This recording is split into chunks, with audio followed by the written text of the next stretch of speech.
মুরব্বি করে বোঝানো পৃথিবীর সবচাইতে বড় কাজ, সবচাইতে কষ্ট। এটা মনে রাখবেন, রাগেন না। বাস্তবতে বুড়া মানুষের বোঝানো বড় কঠিন।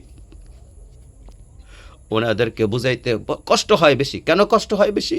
কারণ যার বয়স বেশি তার গুনার বয়সও বেশি, বন্দিগির বয়সও বেশি। যে 40 বছর নামাজ পড়ে তার নামাজ ছুটে না আল্লাহর রহমতে। আবার যে 40 বছর ধরে নাফরমানি করে তার থেকে এটা ফিরায় আনা অনেক কঠিন।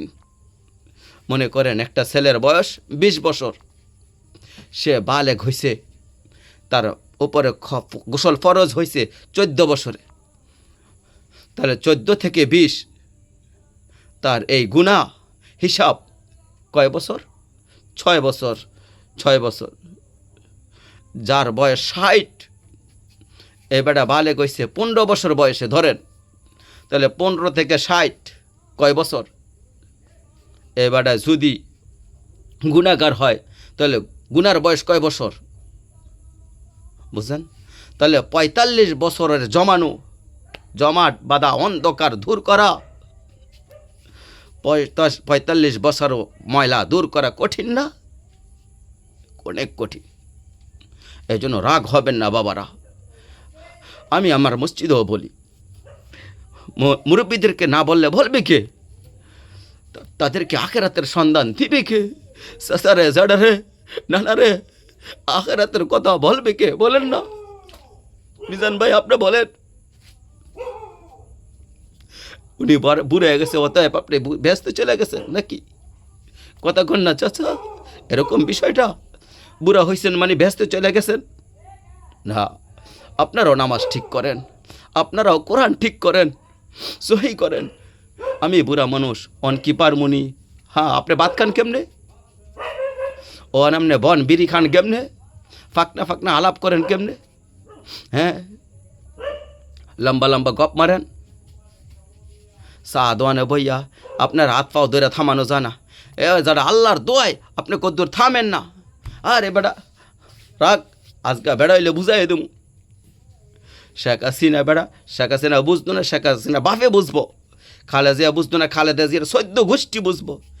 এবারে এইভাবে হাত লাইরা ঠ্যাং লাইরা, অথচ হ্যারে কেউ জিগায় নাই। ঠিক কিনা বলেন?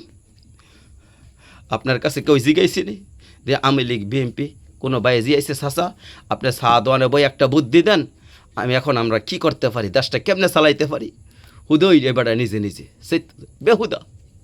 তাহলে আপনি এত কিছু পারেন, আল্লাহর কোরআন পড়তে কইলে না আমরা বুড়া মানুষ বুঝি নাকি? আমাকে কি এখন হেই বয়স আসিনি? রঙের আলাপ। আস্তাগফিরুল্লাহ, আস্তাগফিরুল্লাহ। আল্লাহ আমাদেরকে মাফ করে দেখ। ছেলেরা বলি ভাই, তোমাদের কাছে আমার যে কয়জন ছেলে আসো, তোমরা শুনছো আমার কথা ভাইয়া, তোমাদের কাছেও বলি, আজকে এই কোরআনের সবক দেওয়া হলো, অতএব কোরআনের গুরুত্ব। কোরআন আমাদের দিলে বসায়, এই কোরআন আমাদের জীবনের সাথী। আল্লাহর নবী সাল্লাল্লাহু আলাইহি সাল্লাম কি দোয়া করছে?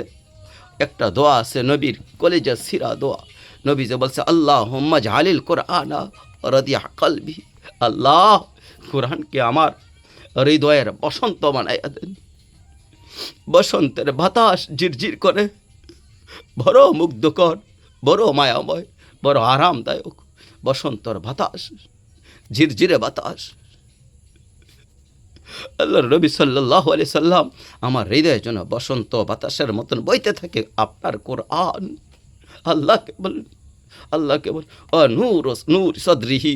2 নম্বর নবী বলছেন আল্লাহ কোরআনকে আমার বুকের আলো বানিয়ে দেন। ও ঝালা হুজনি। 3 নম্বর নবী বলছে আল্লাহ কোরআনকে আমার সমস্ত চিন্তা পেরেশানি দূরকারী হিসাবে কোরআন বানাইয়া দেন। আমি যে কোরআন পড়লে পেরেশানি ভুলে যাই, দুঃখ বলে যাই, যন্ত্রণা ভুলে যাই, আমি যেন আপনাকে পেয়ে যাই। ও জাহাবা হাম্মি। 4 নম্বর কোরআনকে আমার সমস্ত দুশ্চিন্তা পেরেশানির উপশমকারী দূরকারী কোরআনকে বানাইয়া দেন, কোরআনকে বানাইয়া দেন। কোরআন পড়তে থাকেন, আল্লাহর কোরআন পড়ে দেখেন, সমস্ত মুসিবত থেকে, পেরেশানিতে, দুঃখ, যন্ত্রণা, অভাবে কোরআন যেন এই দুঃখ সাগরের মধ্যে, আনন্দের মধ্যে পানি ঢেলে দিব আপনার। কোরআন এমন জিনিস, বহু দামি জিনিস। এজন্য আল্লাহর কোরআন ভালোবাসেন, যেমনে পারেন কোরআনের সাথে নিজের সম্পর্ক গড়ে তোলেন, কোরআন পড়েন, কোরআন শিখেন, কোরআনের বাচ্চাদেরকে মহাব্বত করেন, কোরআনের মাদ্রাসাকে ভালোবাসেন। আপনাদের মনে আছে কেউ কেউ হয়তো এই মাদ্রাসা, এখানে আমার খুলনার হজরত আসছেন, দেখছিলেন হজরতকে? আরে বিল্লাহ, হজরত মাওলানা শাহ মুফতি নুরুল আমিন সাহেব হজরত এখানে আসছিলেন, আমরা ওনার বয়ান শুনছিলাম, দোয়া করছিলেন। আলহামদুলিল্লাহ, মাদ্রাসা ভালো চলতেছে।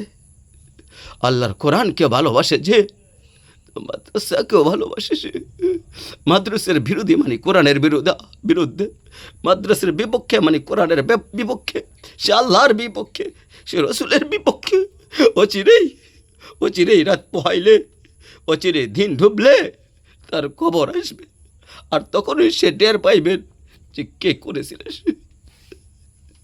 এজন্য আমরা আজকার থেকে প্রথম সিদ্ধান্ত নিলাম, এখানে যারা বসছেন মুরব্বী, কদ্দুর বুঝছেন, আপনারাই কইতে পারবেন।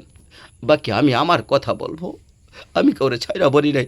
জওয়ানকেও বলছি তো মুরব্বীকেও বলছি, কোনো মুরব্বীর জন্য গুরুত্ব না দেয় তাহলে বিপদও পারবেন, বিপদ পড়লে কবরে গেলে আফসোস করবেন। এই জন্য প্রত্যেকে জওয়ান কিংবা বুড়ো আল্লাহর কোরআন শিখবেন, শুদ্ধ করবেন, বেশি বেশি পড়বেন, বলেন ইনশাআল্লাহ। 2 নম্বর হলো নিজের সন্তান, বিবি, বাল বাচ্চা, ছেলে মেয়ে, রাত কি কাউকে ওসিয়ত করবেন, ওসিয়ত আল্লাহর কোরআন যেন প্রত্যেকে পড়তে দিবেন। কোরআন ছাড়া যেন একটা বাচ্চা না হয়, আপনার জীবনের জন্য এটা সাধনা হয়, আপনার জন্য শেষ ইচ্ছা হয়, আপনার জন্য দিল থেকে এই কথা বের হয়। জমি জামা, টাকা পয়সা, দালান, বিল্ডিং, এটির হিসাবের চাইতে আল্লাহর কোরআনের হিসাব নাতি নাতনুর জন্য ভাববেন। আমার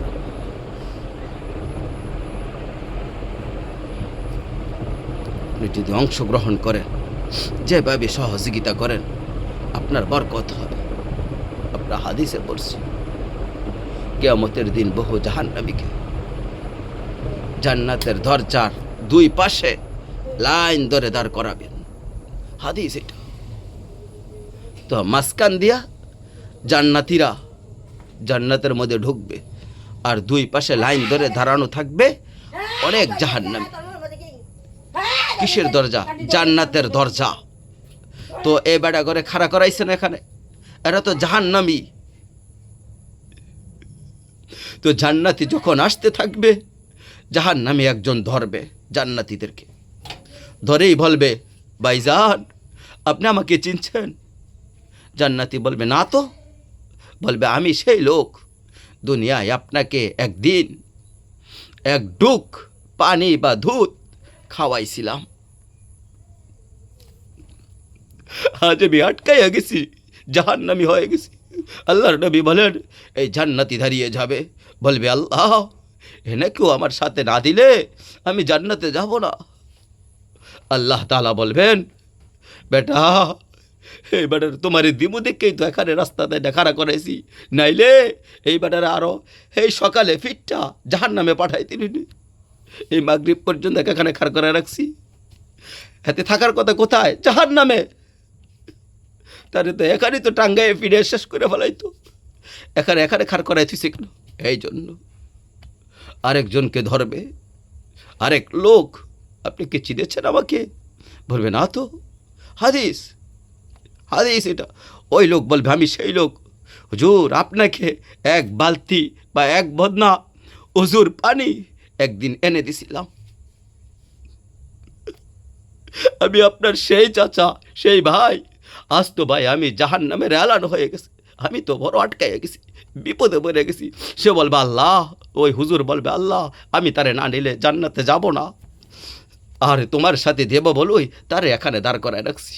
এরকম এরকম একটু একটু সহযোগিতার বরকতে আল্লাহ বহু লোককে হাসরের ময়দানে জান্নাতীতে জাহান্নামীকে বাঁচাই দিবেন। এজন্য কোনো মাদ্রাসার এখানে দোতলার কাজ চলতেছে, এই যে শ্যামনগর মাদ্রাসার কয়দিন আগে মসজিদের কাজ চলছে, আপনারা দান করছেন দিকেই বিশাল বড় মাদ্রাসার মসজিদ হয়ে গেছে। মুসলমানের কোনো না কোনো ভাবার ছেলে আল্লাহর কোরআন পড়বে, মাদ্রাসায় পড়তেছে, পড়াইবে হুজুররা, রাত্রিতে এখানে তাহাজ্জুদে উঠে শেষ রাত্রে দোয়া করবে। আমার হজরত বলেন, আল্লামা মোশতাকুন নবী সাহেব মুসলমানের এলাকা যখন গুনাহ নাফরমানি অস্থিরতা বেহায়াপনা চলে, কত বাড়ি ঘরে কত জায়গায় কত অন্যায় অপরাধ চলে, কত ঘরে যুবক সারা রাত অলঙ্গ ছবি দেখে নর্তকীর নাচ দেখে জিনা বেবিচারের আড্ডায় পড়ে থাকে, শহরে বন্দরে তো আরও বেশি। তো আল্লাহ তাআলা আযাব দিতে চায়। আল্লাহর আযাব তখন আসতে লাগলে রাত 3টা, 3:30, 4টায় বিভিন্ন কোনায় জায়গায় জায়গায় হ্যাপসখানার বাচ্চারা আল্লাহর কোরআন নিয়ে বসে, আল্লাহর কোরআন নিয়ে আসে এই শ্যামনগর মাদ্রাসায় রাতের 3টায় উঠা যায়। আল্লাহ আযাব দিতে চায়, তখন বলে, তোরা হাফসখানার ছাত্ররা তোরা জেগে গেলি, আমি এখন আযাব দিব কিভাবে? যা ঠিক আছে, আমার কোরআন নিয়ে বসেছ বন্ধা, তো এর জন্য তোদের বরকতে বহু নাফরমানকে ছেড়ে দিলাম। এজন্য অনেক বড় রহমত এটা, মাদ্রাসা থাকা মানে অনেক বড় রহমত।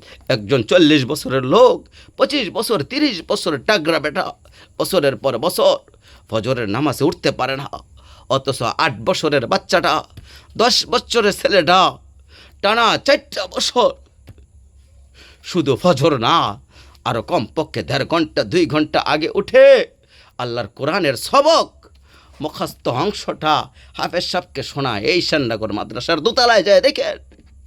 আর নাফরমান ঘুমায়, কথা বুঝেন নেই? এজন্য কোরআন হেফজখানার বরকতে অনেক বেশি, অনেক বেশি। আপনি চা দোকানে বৈশা এক হাতে বিড়ি আরেক হাতে চা, আর বলেন হায় ভালো মানুষ পাইলাম না বিচারা। হ্যাঁ, ভালো মানুষ কেমন ভালো মানুষ বিচারেন? আপনার মতন বিড়ি খাওয়া ভালো মানুষ পাইবেন রাতের 3টা বাজে উঠা যান শ্যামনগর মাদ্রাসার দোতলায়, হ্যাপসখানায় ছোট্ট ছোট্ট নাবালেক শিশুরা কোরআন শরীফ লইয়া বৈশা আছে, সেখানে যান ভালো মানুষ পাইবেন। আজ মাদ্রাসা চালাইতে কষ্ট, মিয়া নিজের জাকাতের টাকা দেন না, পিদিয়ার টাকা দেন না, অথচ বছরের বছর পরে বছর আপনার টাকার হিসাব দিচ্ছেন না।